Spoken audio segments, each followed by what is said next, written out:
Okay, so when you think about ancient Egypt, maybe you picture something really, really stable, like the pyramid. And maybe you think their gods were just as fixed, just as unchanging. Right. That's a common image. But, well, what we're going to unpack today shows a very different picture, a reality that's actually much more dynamic and honestly pretty surprising when it comes to their gods. Exactly. This deep dive isn't just like a roll call of Egyptian deities. No. We're looking at how these gods weren't static figures at all. They evolved, they adapted, they got woven into everyday life, culture, even, the political struggles of this incredibly long-lasting civilization. 3,000 years, right? It's mind-boggling. It really is. It's a rich, complex picture. And we're using this really captivating guide as our starting point. It talks about Atum, Horus, Set, Isis, Ra, so many others. And it's given us some really surprising angles on their myths, how the roles shifted, and just how much influence they had. Yeah, so our mission here, really, is to give you a kind of shortcut, a way into understanding this complex, sometimes contradictory, but always fascinating world of ancient Egyptian religion. Expect some unexpected facts, some connections you might not have thought of. Definitely. So let's get into that fluidity. Because for a civilization known for stability, their religion was, well, anything but static. That's the key thing. Over 3 millennia, gods who were hugely popular for ages might sort of fade or their jobs change completely. New cults pop up. And politics played a role. Oh, absolutely. Political changes, foreign influences, it all stir the pot, leading to cultural and religious exchanges that reshape the whole divine landscape. One of the most striking things is how they blended gods, isn't it? This idea of synchronization. Yes, it's fundamental. Their religious framework was so adaptable. Gods and goddesses could merge, taking on aspects of each other to create these new combined figures. It wasn't about replacing one with another necessarily. More like enriching them. Exactly, enriching their identities, adding layers. So can you give us a big example of that? Sure. Amun Ra is probably the most famous. Amun started off as just a local creator god in Thebes. Pretty obscure, actually. Right. But then during the New Kingdom, he gets combined with Ra, the sun god, and boom, he becomes the top god in all of Egypt. Wow. So how did that happen? Was it just belief changing or something more? Well, belief, yes, but it got a massive push from Pharaoh Ahmose I. Okay, Ahmose, he kicked out the Hyksos invaders, right? He did, and crucially, he credited his victory directly to Amen, said Amen gave him the win. Ah, so that creates a kind of obligation. A huge one, a debt of gratitude from the pharaohs to Amen's priests. And that translated into, well, enormous wealth and power for the priesthood. Like land and stuff. Land, gold, influence. Just look at the Karnak temple complex. It's enormous. A physical symbol of Amun-Ra's dominance and the priesthood's incredible power. And this blending wasn't just for the male gods, was it? Oh, no, not at all. Think about the goddesses. You have Bastet, Sekhmet, and Hathor. They're all interconnected. Well, Bastet, who we often picture as cat-headed, actually started out with a lion's head. She was closely linked to Sekhmet. Sekhmet, she was the really fierce lion-headed one, right? Yeah. Rampaging goddess. That's her. Terrifying, destructive power. And Sekhmet herself was seen as a fierce aspect, a manifestation of Hathor, the cow-headed goddess. Who's usually associated with, like, joy and music. Exactly. Joy, music, love, but also this potential for destruction. So you see this chain. Hathor contains Sekhmet, and Bastet is linked to Sekhmet. So how does Bastet go from lioness to the cat we know? That's part of that evolution we talked about. Over time, Bastet becomes more associated with the domestic cat, representing affection, nurturing, home, but she never completely loses that fierce edge in her myth. Fascinating. And Isis too, right? She wasn't always top tier. No, she started out relatively minor, but her popularity just exploded over time.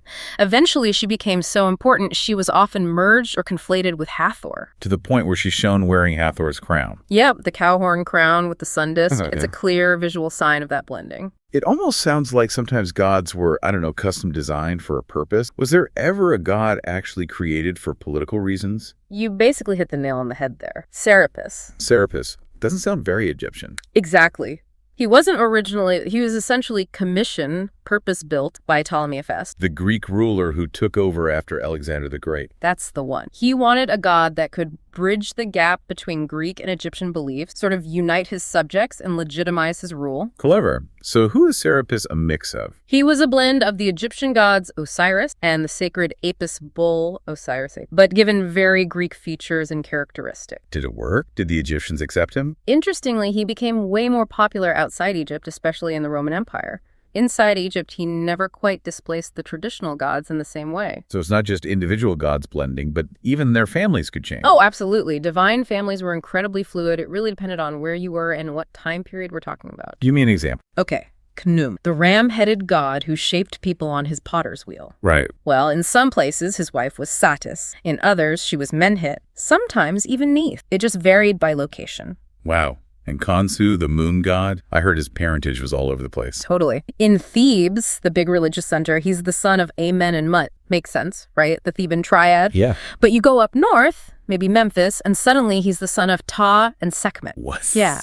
And then down south, in Kamombo, some texts say his parents were Hathor and Sobek, the crocodile god. That's confusing. It's like trying to track a family tree where everyone keeps getting adopted. It kind of is. It shows how localized belief could be and how things shifted over time. This fluidity, it even applies to how they thought the world began, doesn't it? There wasn't just one creation story. Exactly. No single official version. What creation myth you believed often depended on your hometown, your local temple. Okay, so tell me about one. The Hermopolis one sounds interesting. The Ogdoad. Right, the Ogdoad of Hermopolis. This was a group of 8 primordial deities. 4 males with frog heads, 4 females with snake heads. Frog and snake heads, okay. Yeah, and they represented these really abstract concepts like hiddenness, eternity, darkness, the primordial waters, none.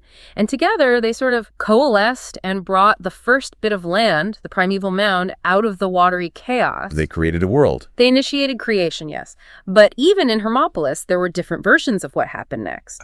Sometimes a cosmic goose laid an egg on the mound, and out came the sun god Ra. Or maybe it was an ibis associated with Thoth, the god of wisdom. An ibis laying the sun. Or another version has Ra emerging from a lotus flower that bloomed on the mound.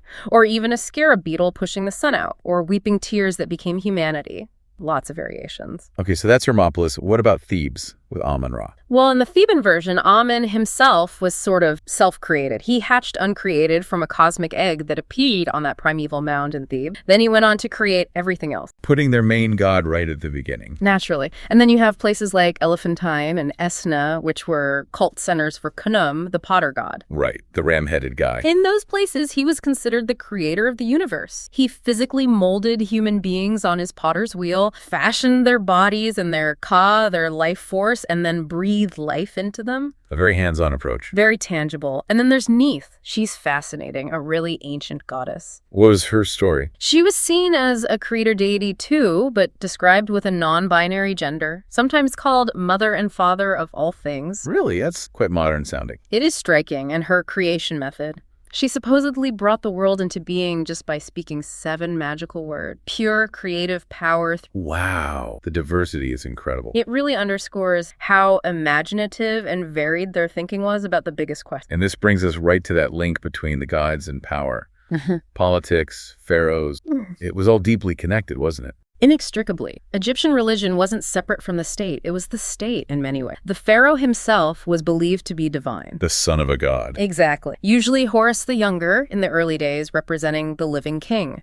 But later, especially in the New Kingdom, he was often seen as the physical son of Amun-Ra. This belief shifted depending on the period, always reinforcing the ruler's legitimacy. So back to Ahmose I and Amen. That debt of gratitude he established, did it really give the priests of Amen actual tangible power over the pharaohs later on? Oh, absolutely. It wasn't just theoretical. That initial boost, combined with generations of donations, it translated into immense wealth. Land, slaves, gold. Huge amounts. Vast estates, control over resources, legions of temple staff. This economic power made the Amun priesthood incredibly influential. They essentially became kingmakers by conferring or withholding divine approval. The coronation rituals, the oracles, the priests could signal whether Amun-Ra favored a particular candidate for the throne. Their blessing was crucial. By Amenhotep III's time, they were arguably almost as powerful, if not more so, than the pharaoh himself. Wow. So someone like Queen Hatshepsut, a woman ruling as pharaoh, which was highly unusual, she must have needed the Amun cult on her side. Desperately. And she was brilliant at using it. She very deliberately promoted a myth about her own divine birth. What was the story? The official version, depicted right on her temple walls, showed the god Amun-Ra visiting her mother disguised as the pharaoh Thutmose III. Amen then ordered Khnum,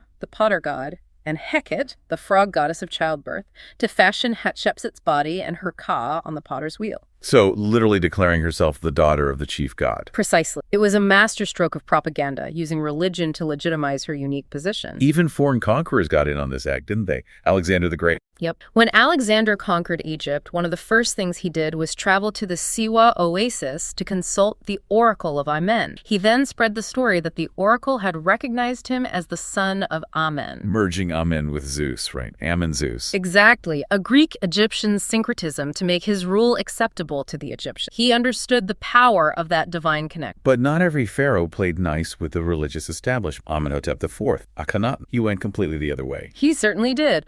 Akhenaten, his name means effective for the Aten or useful to the Aten, launched this radical religious revolution. Focusing everything on the sun disk. Yes. He attempted to elevate the Aten, the physical disk of the sun, as the one and only god, pushing aside Amun-Ra and all the other traditions. Why? Was it purely religious conviction, or was there a political angle? It was likely both. There seems to have been genuine devotion, but it was also almost certainly a calculated move to break the immense power of the Amun-Ra, to re-centralize religious and political authority firmly back in the hands of the pharaoh. And his reforms were drastic, moving the capital city. Right.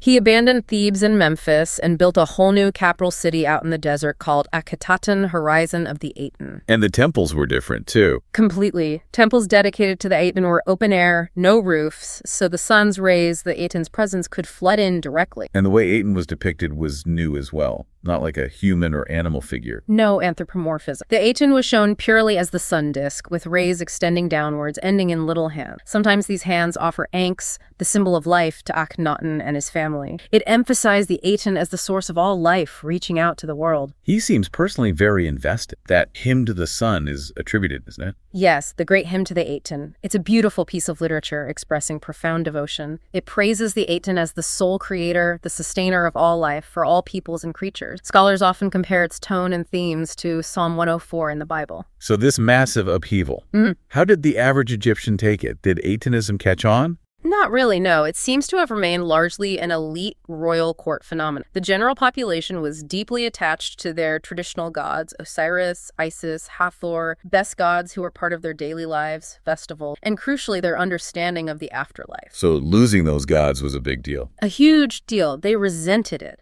And as soon as Akhenaten died, the backlash was his young son, Tutankhaten, changed his name to Tutankhamun, signaling the return of Amen. And Akhenaten himself. He was basically treated as a heretic. His monuments were defaced, his city abandoned, his name often omitted from king lists, a deliberate attempt to erase him from history. It raises that big question, was Atenism really monotheism as we think of it? Or something else? That's a complex debate among scholars. Some argue it was true monotheism. Others see it as henotheism, focusing on one god while not necessarily denying the existence of others. It's important not to impose modern categories too rigidly. Right. Avoid easy comparisons. Exactly. But his story continues to fascinate. You see it reflected in things like Philip Glass's opera, Akhenaten. Oh, yeah. What did they do?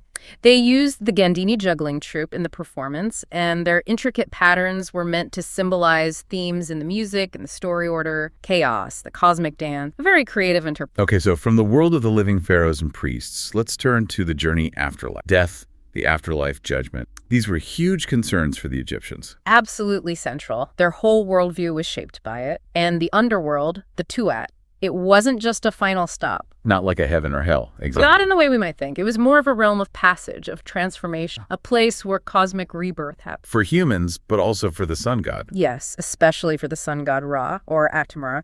Every single night, he had to journey through the Tuat. Why? Well, the sun sets, right? For them, that meant Ra died, in a sense. Yeah. His Ba, his soul or essence, had to separate from his body and travel through the dangerous underworld to be rejuvenated, to be reborn in the morning as Khepera, the rising sun. So he traveled by boat, the solar barge. Yes, the Mythology or Sektet boat. But the Tuat was often imagined as windless, so the boat couldn't sail. It had to be rowed or towed by other deities. Ra was more of a passenger, needing protection. Protection from what? From all sorts of dangers. Demons, hostile spirits, and the ultimate enemy, Apep, or Apophis, the giant chaos serpent who tried to swallow the sunboat every night. Sounds perilous. Did they have maps for this journey? In a way, yes. That's where funerary texts like the Amduat come in. Amduat means that which is in the underworld. Okay. These were often lavishly illustrated scrolls or wall decorations in tombs. They provided a detailed hour-by-hour guide to Ra's journey through the 12 regions or hours of the night. Each hour had different challenges. Exactly. Different landscapes, different deities. Ra would meet like the lady of the boat who helped guide him and different threats. They showed things like the Minan serpent protectively coiling around Ra, and crucially, images of Apep being defeated, stabbed with knives, subdued. So these texts help the god. They described the god's journey, but they were placed in human tombs to help the deceased successfully navigate the same path, aligning their fate with Ra's eternal cycle of rebirth. Right. So for the human soul, what was the key moment in getting through the Tuat? The absolute critical point was the weighing of the heart ceremony. Ah, the famous scene with the scales. That's the one. Presided over by Anubis, sometimes Osiris. The deceased person's heart, which they believed was the seat of intellect and emotion, was weighed on a giant scale against Ma'at's feather. The feather of truth and justice. Exactly. Ma'at represented cosmic order, truth, justice, balance. If your heart was lighter than the feather, or balanced perfectly. Meaning you lived a just life. Precisely. If your heart was pure, you were declared true of voice and granted entry to the field of reeds. The field reeds, that was their version of paradise. Pretty much. An idealized version of Egypt where you'd be reunited with your preserved body, live eternally without pain, sickness, hunger, or even hard labor. Endless bliss. And if your heart was heavier. If it was heavy with sin, weighed down by wrongdoing, then it failed. And your heart, essentially your soul, was tossed to Ammit. Ammit, the devourer. She looked terrifying. A composite monster, part crocodile, part lion, part hippopotamus, the most fearsome animals they knew. She would devour the heart, and that meant utter annihilation. No afterlife, just oblivion, the worst possible. Let's talk about Anubis for a second. The jackal-headed god overseeing the weighing. We often see him as kind of sinister, don't we? Guardian of the dead. That's a modern projection, really. While his jackal head does relate to scavengers seen in cemeteries, and his name Anpu might mean decay, the Egyptians themselves saw him very differently. How so? He was originally the main god of the dead, way back in the first dynasty. Later, as Osiris rose in prominence, Anubis's role shifted more towards being the expert embalmer, the guide, the one who prepared the body and oversaw the judge. Think of him less as fearsome, more as a careful, tender caregiver in death. Is there evidence for that view? Definitely. In mythology, like in The Tale of Two Brothers, Anubis plays a key role in resurrecting his brother Bata after he's killed. It mirrors his role in helping Isis embalm Osiris. He's a protector and facilitator of rebirth. And Ma'at, the goddess with the feather. She wasn't just at the judgment, she was the principle behind. Absolutely. Ma'at wasn't just a goddess you prayed to. She was the concept of cosmic order, justice, truth, balance, right living, everything the Egyptians valued for a stable society and universe. So living according to Ma'at was crucial for everyone. For kings and commoners alike. The pharaoh's primary duty was to uphold Mana. Her principle was seen as the foundation of Ra's power, the very structure of reality. Without Ma'at, everything descended into chaos. Isfet. And Thoth was there too, at the scales, the ibis-headed god of wisdom. Yes, Thoth had a critical role. As the inventor of writing, scribe of the gods, he stood by the scales and meticulously recorded the result of the weighing. The official record keeper of the afterlife. Exactly. He was the divine notary, ensuring everything was done correctly. He also acted as a messenger, and sometimes even a judge among the gods themselves. His presence guaranteed accuracy and fairness in the judgment. We mentioned funerary texts, like the Amduat. Did everyone have access to these guides for the afterlife? It evolved over time, which again shows that dynamic quality. Originally, in the Old Kingdom, detailed afterlife spells were inscribed only inside the pharaoh's pyramids. These are the pyramid texts. Just for royalty. Right. They even include spells showing Isis magically helping the deceased king Una. Then in the Middle Kingdom, similar spells started appearing painted inside the coffins of nobles and high officials, the coffin text. So becoming slightly more available. Exactly.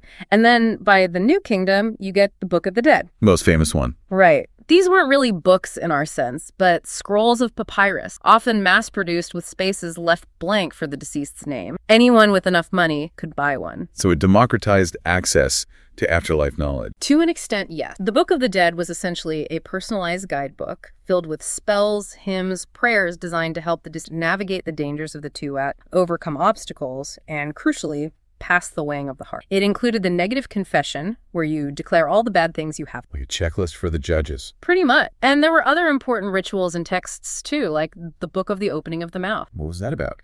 This was a vital ritual performed on the mummy itself, or sometimes on statues of the dead. Using special tools, priests would symbolically touch the mouth, eyes, nose, and ears of the mummy. To bring it back to life. To magically enable the deceased to breathe, speak, eat, drink, see, and hear again in the afterlife. To restore the senses needed to exist fully. It was seen as mimicking the process of a child being born and gaining its faculty. They even mentioned the god Ta performing this ritual for the gods themselves. Wow. And of course, mummification involved removing organs, the canopic jar. Yes, the internal organs, liver, lungs, stomach, and intestines were removed, embalmed separately, and placed in special containers called canopic jars. The heart was usually left in the body, being needed for the weighing ceremony. And the lids of the jars changed over time. They did. Early on, they had simple flat lids or human heads, but by the New Kingdom, the lids were typically fashioned into the heads of the four sons of Horus. Who were they? Duamutef, jackal head, guarded the stomach. Hapi, baboon head, guarded the lung. Imsidi, human head, guarded the liver. And Kebesenuf, falcon head,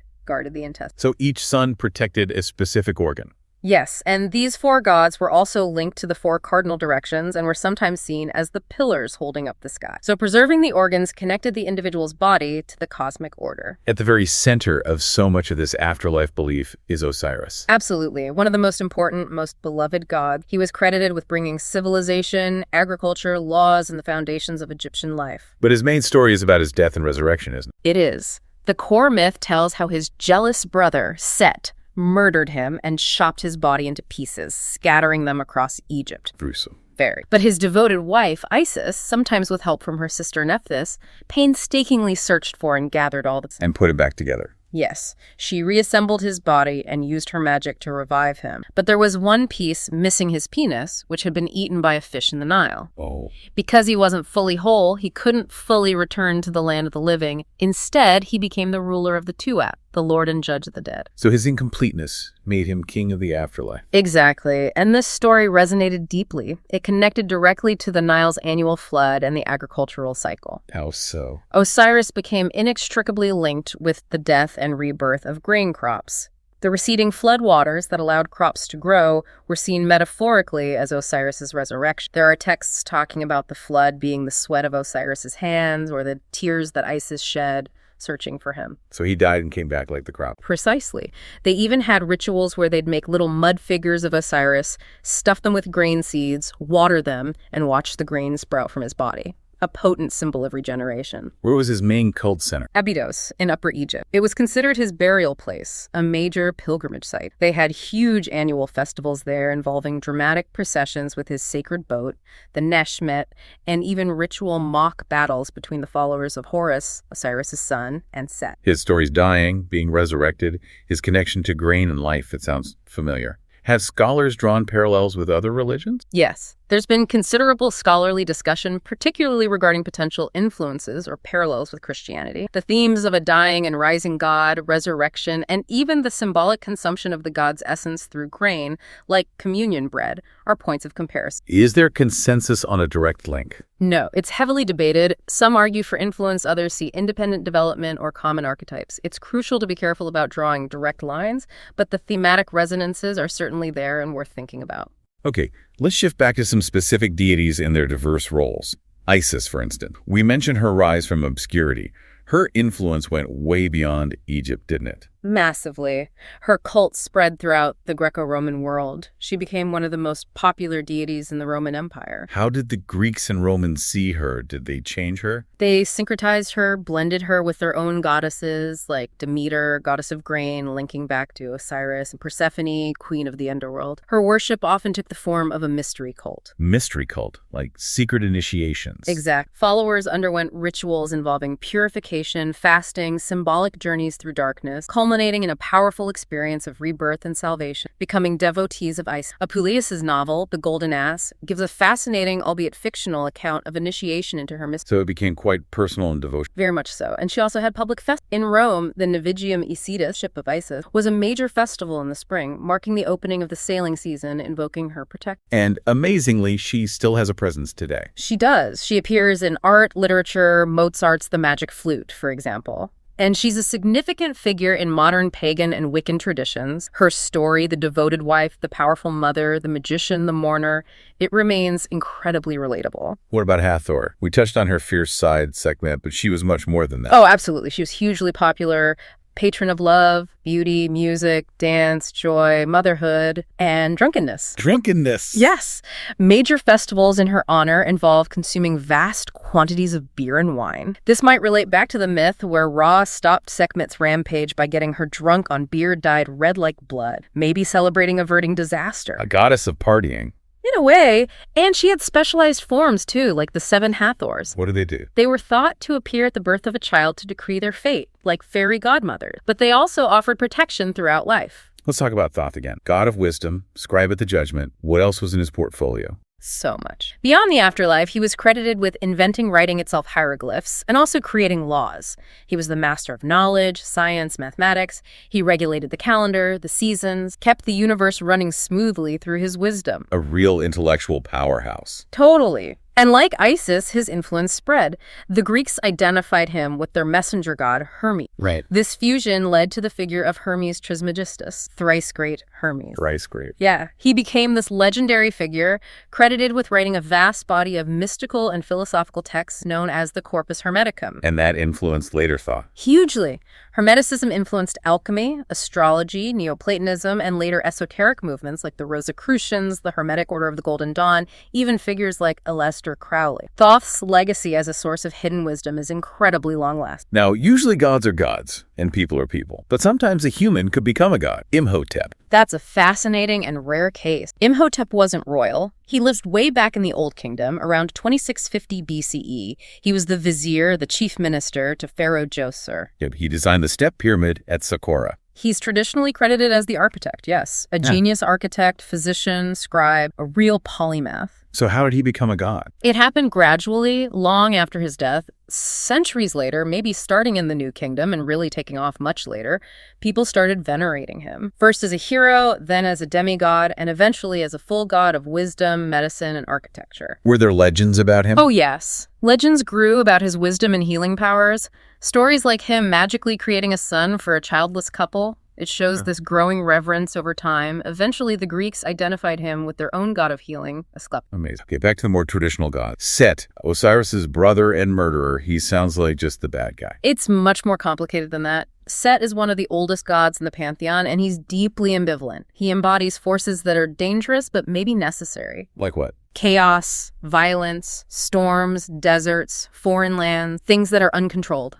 outside the ordered world of the Nile Valley. So the opposite of Manat. Exactly. He's the antagonist in the Osiris myth, the usurper of the throne. But, and this is crucial, he also has a vital positive role. Which is? In the nightly journey of the sunboat, it's often Set who stands at the prow and defends Ra from the chaos serpent Apep. He uses his strength and violence to protect cosmic order. So the god of chaos is also the defender against chaos. Precisely. It's a paradox that shows the complexity of Egyptian thought. Order and chaos weren't always seen as simple opposites. Sometimes you needed one to fight the other. Did views on him change? They did. While always ambivalent, he became increasingly demonized, especially from the New Kingdom onwards, and particularly during periods of foreign rule, like the Hyksos, sometimes associated with Set, and in the Greco-Roman era.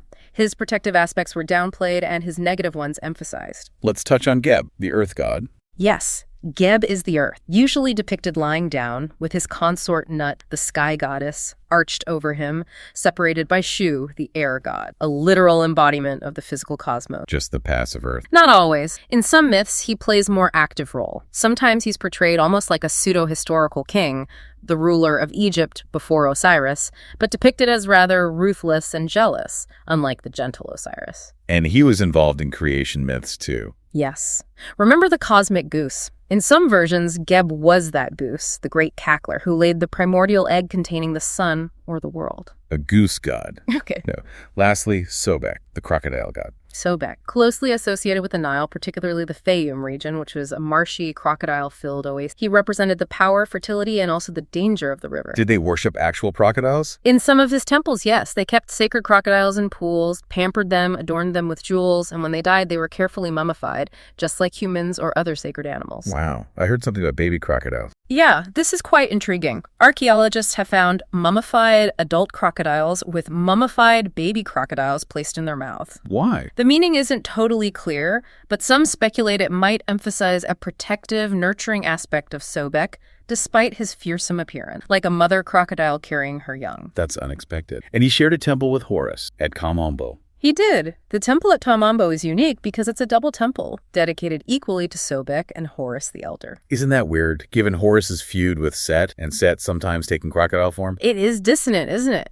It highlights again how complex and localized beliefs could be. Maybe in Kamambo, they reconciled these opposing forces or had a different understanding of their relationship. It's one of those fascinating puzzles. So, wrapping this all up, what's the big picture this deep dive gives us about ancient Egyptian religion? I think the main takeaway is just how incredibly dynamic and adept was. Forget the idea of a static, unchanging system. This was a living religion, constantly evolving over millennia. Responding to politics, local traditions. Exactly. Blending gods, shifting myths, incorporating new ideas, reinterpreting old ones. It shows a remarkable capacity for change and synthesis, all interconnected. And what should we, take away from all this, these stories, these gods? Well, it shows how deeply these beliefs permeated everything. From farming cycles tied to Osiris, to the Pharaohs' power linked to Amun-Ra, to the elaborate preparations for the afterlife. It wasn't just religion in a separate box. It was their way of understanding the cosmos, society, life, death, everything. It really was the fabric of their reality. It absolutely was. And maybe as a final thought to leave you with, think about this. These ancient stories, they're full of changing gods, power struggles between divine forces, intense quests for meaning and rebirth after death. How different, really, are those themes from our own ongoing human attempts to make sense of the world, to understand our leaders, our place in the universe, what happens next? What can we learn about adaptation, belief, and resilience from a civilization that spent 3,000 years shaping and reshaping its gods to understand itself?